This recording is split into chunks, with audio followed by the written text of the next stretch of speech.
teh kudu geus asupak al auratu ari pirang-pirang orat eta arbaun aya opat.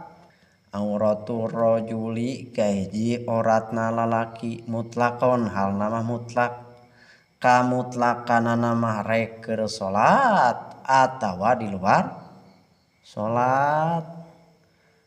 Kumaha ma baina surrati warrukbati nyaeta perkara anu aya antara bujal jeung tukur. Orat lalaki bujal antara bujal jeung tukur eta teh orat lalaki teh samet kitu. Berarti ti handapna kudu kahalangan tukur katutupan tukur, ti luhurna katutupan bujal. Lain bujal jeung tukur wungkul di halanganna teh ari tengganan teh di halangan atuh sarua jeung wadul eta mah. Tah ti luhurna semet bujal kudu katutupan bujal, ti handapna semet tukur katutupan tukur.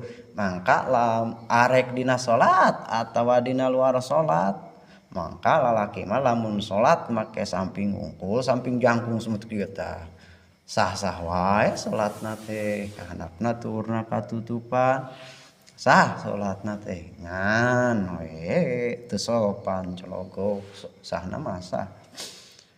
Tah dina luar salat ge urang lain keur salat make kolor wungkul, kolorna teh katingali tukur. Tah eta teh pan orat, ana orat teh nya sarua orat mah haram katingalina teh kecuali ku saha ku mahram urang, ku kolot urang, ku adik urang eta mah teu nanaon. Ngan lamun